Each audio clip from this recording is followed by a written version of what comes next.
Morning students, कैसे हैं आप सब। उम्मीद करती हूँ आप लोग अच्छे होंगे। आज हम लोग पढ़ने वाले हैं 6th क्लास का चैप्टर नंबर 6। तो ये ज्योग्राफी का चैप्टर है, इसको हम लोग बना रहे हैं, आप लोग देख लेंगे। इसके अलावा बेटा आप लोग बोलते हैं मैम ये वीडियो बनाइए वो वीडियो बनाइए। असल में मैं अकेली ही मैनेज करती हूँ, पूरी कोई टीम तो है नहीं, मैं अकेली ही आप लोगों को पढ़ाती हूँ। तो इसलिए मैं आपको रेगुलरली एक वीडियो देती हूँ एक क्लास की, है ना। तो अब ये है कि एसएसटी की आपकी बुक ये कंप्लीट हो जाएगी ज्योग्राफी की। तो इसके बाद हम लोग नेक्स्ट बुक को स्टार्ट करेंगे, चाहे वो इंग्लिश हो चाहे वो हिंदी हो, ठीक है ना। इस तरह से एक एक बुक हम कंप्लीट करते चलेंगे ताकि आप लोग एक एक बुक का सिलेबस कंप्लीट कर लें। अभी कोई एग्जाम्स वगैरह तो इतनी जल्दी होने नहीं है आप लोगों के, तो आप आराम से पढ़ेंगे, ठीक है। चलिए तो पढ़ना शुरू करते हैं। आज आपका चैप्टर 6 है पृथ्वी के प्रमुख स्थल रूप। स्थल रूप का मतलब क्या होता है, यानी कि ज़मीन के रूप, है ना। ज़मीन कितने टाइप्स की है, कितने प्रकार की है।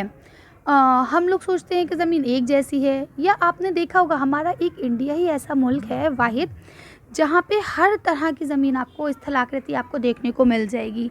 कहने का मतलब ये है कि अगर आप और जगह जाएं तो कुछ इलाके जो है वो सिर्फ आपको पहाड़ी मिलेंगे, कुछ ऐसे इलाके हैं, ऐसे मुल्क हैं, ऐसे देश हैं जो सिर्फ पहाड़ से बने हुए हैं, या प्लेन ही प्लेन है, या ऐसा है कि रेगिस्तान ही रेगिस्तान है। लेकिन हमारा इंडिया ऐसा है जहाँ पे आपको हर तरह की स्थलाकृति मिल जाएगी। आपने देखा होगा कि अगर हम बात करें कश्मीर की तो वहाँ आपको कैसे मिलेंगे, वहाँ आपको पहाड़ मिलेंगे, है ना।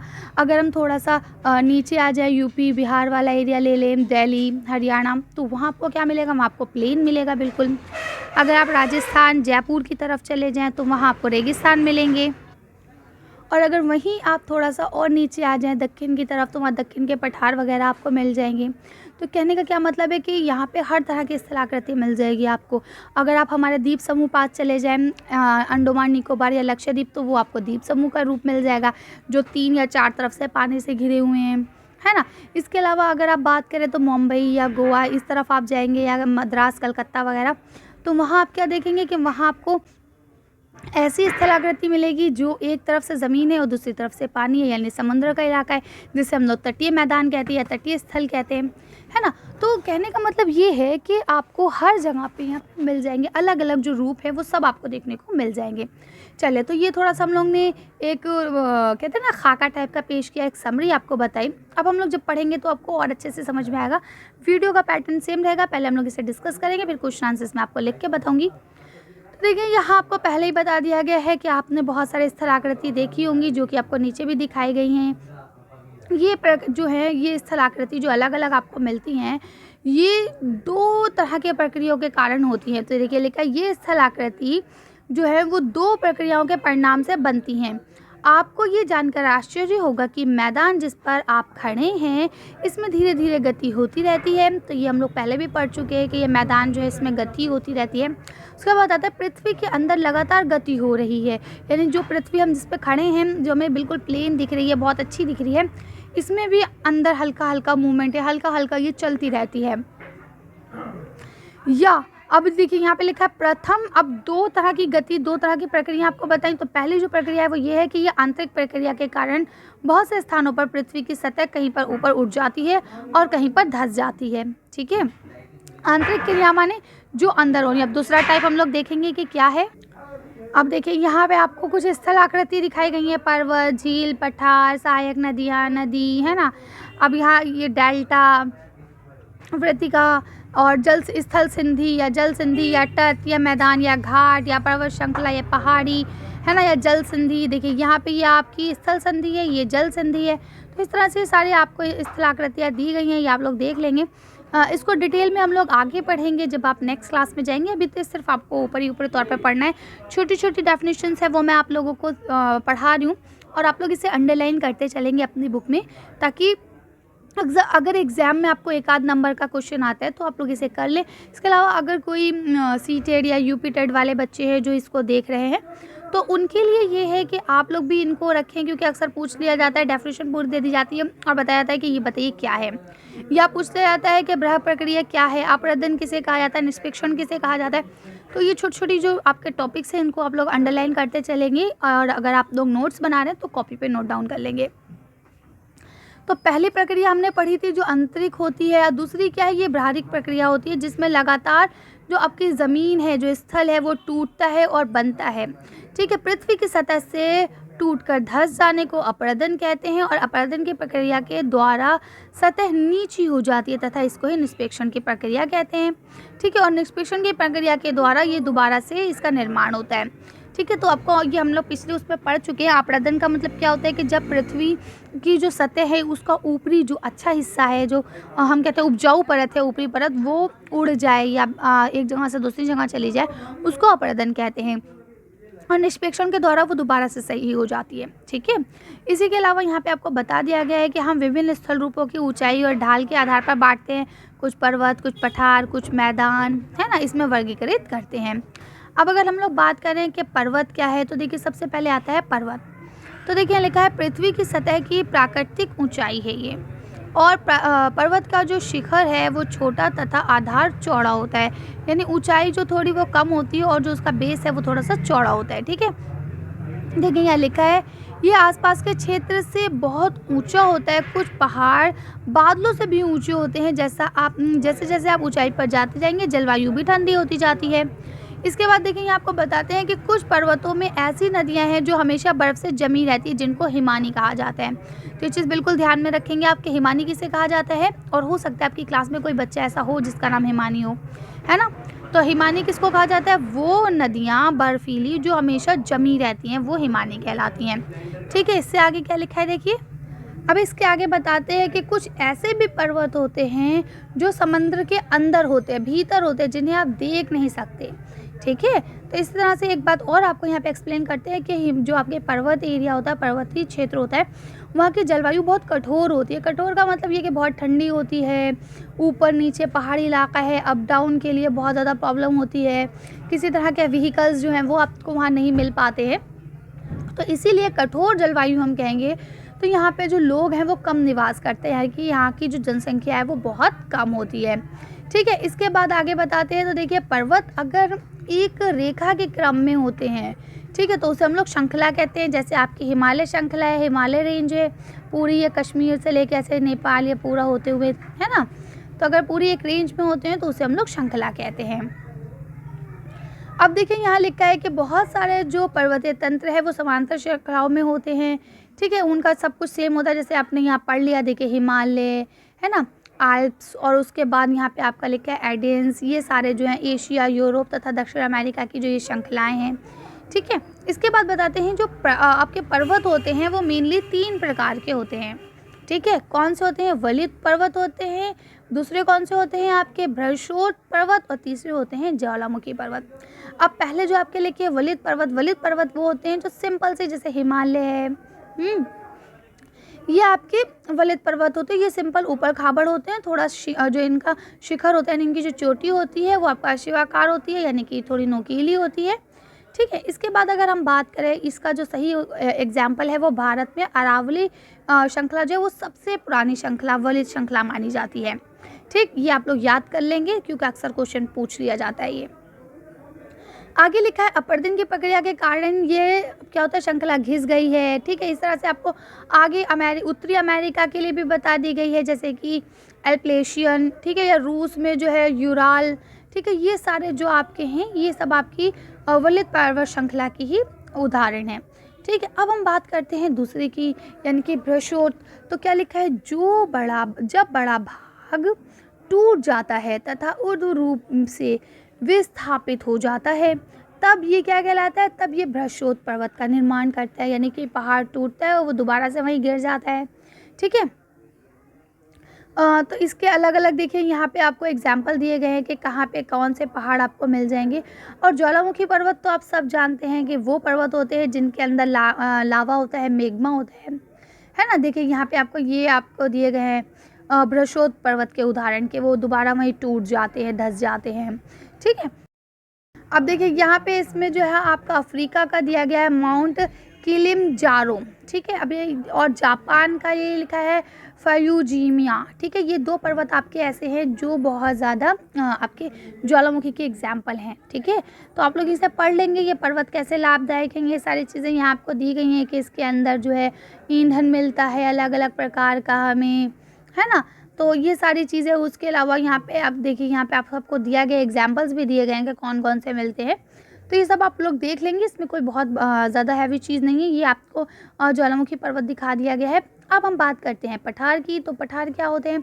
तो पठार जो होते हैं ये ऊपरी उससे सपाट होते हैं ऐसे, ये नोकीले नहीं होते हैं, ठीक है। ये अधिक उठे हुए होते हैं लेकिन नोकीले नहीं होते हैं पर्वत की तरह, ठीक। तो इसको आप पढ़ लेंगे। यहाँ पे इसकी जो आपकी मेनली ऊंचाई है, पठारों की जो ऊंचाई होती है वो 100 मीटर से लेकर कई हज़ार मीटर तक हो सकती है, ठीक है। लेकिन ये पर्वतों के अगर कंपैरिजन किया जाए तो ये उससे छोटे होते हैं, और ये भी पर्वतों की तरह ही नए और पुराने भी होते हैं। जैसे जो नए निर्माण हुए हैं उन्हें हम नए कहा जाता है, जो पुराने से चले आ रहे हैं वो पुराने हैं। तो इसी तरह से बोलते हैं भारत में जो दक्षिण के पठार हैं वो सबसे पुराने हैं, ठीक है। इसी तरह से आपको अलग अलग जगहों के एग्जाम्पल दिए गए हैं।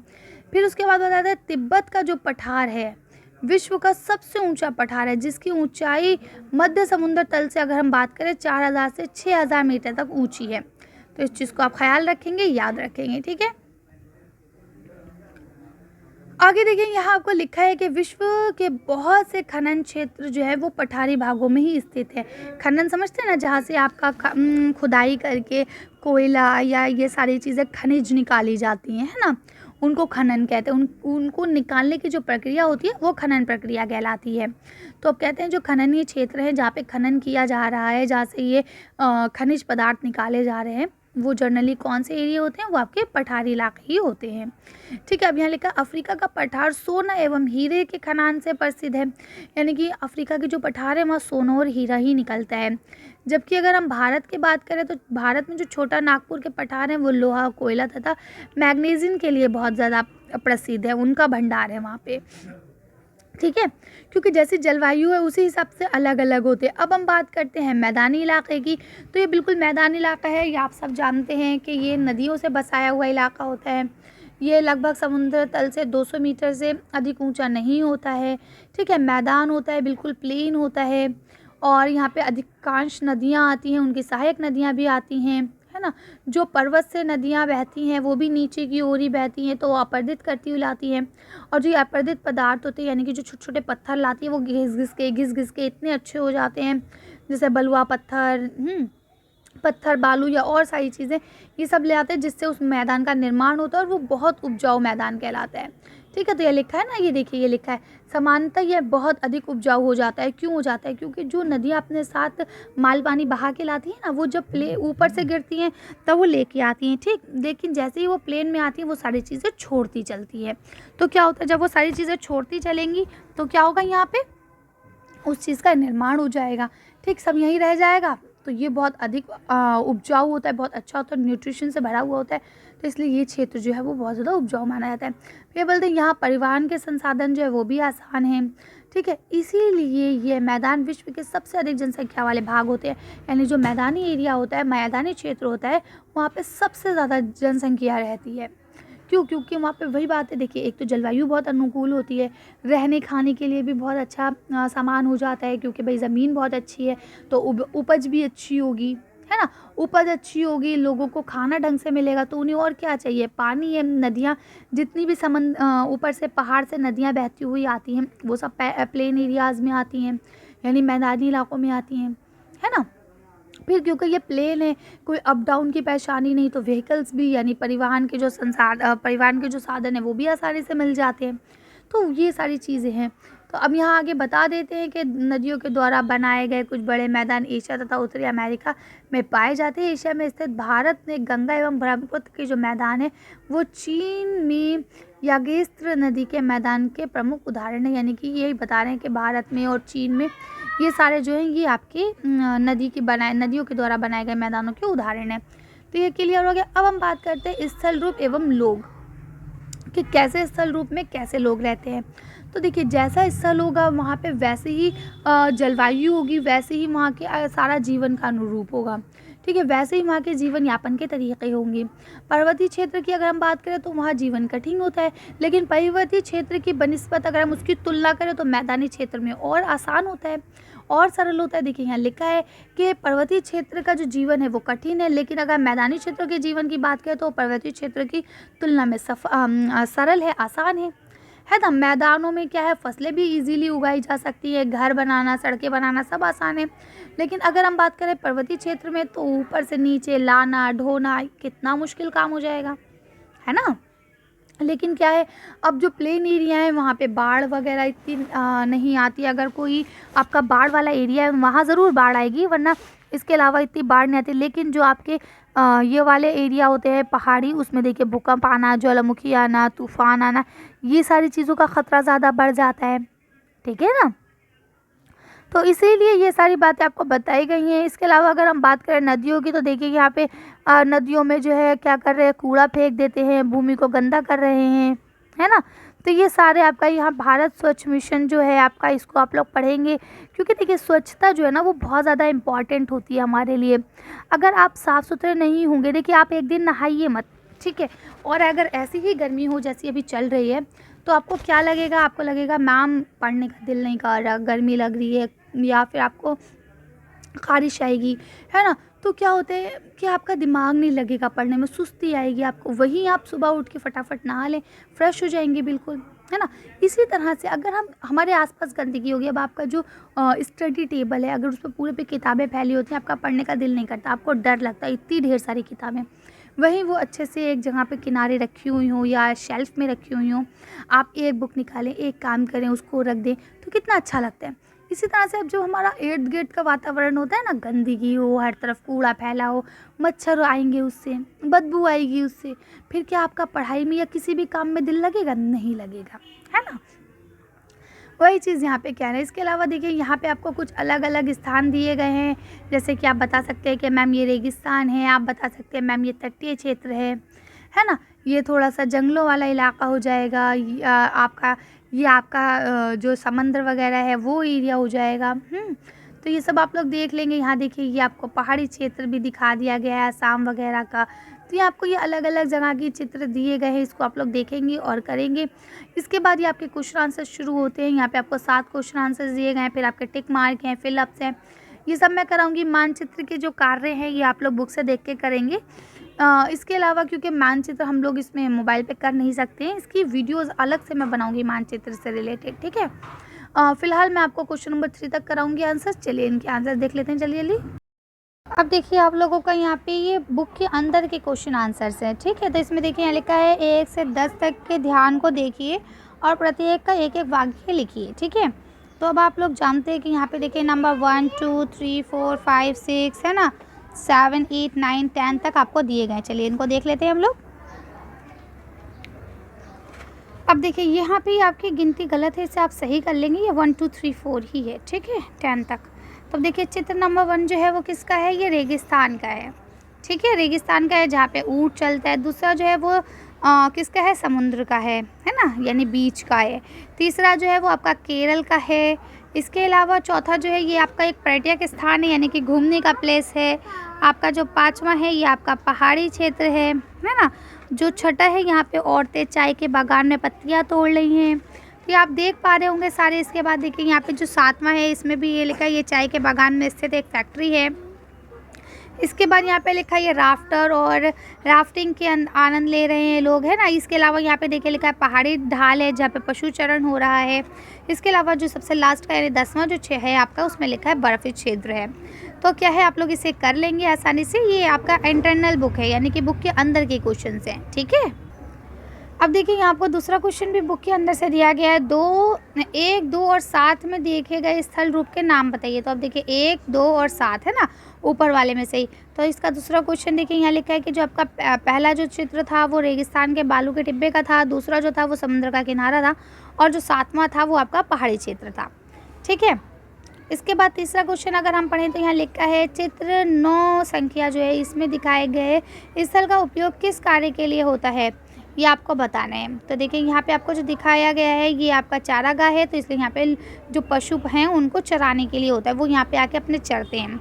इसका अगला क्वेश्चन लिखा है चित्र संख्या 3, 6 और 8 में, ठीक है, कौन सी गतिविधि आपको दिखाई दे रही है उसको बताना है। ये भी पेज नंबर 46 पर ही ये सारा आपका है ना। चलिए देखते हैं।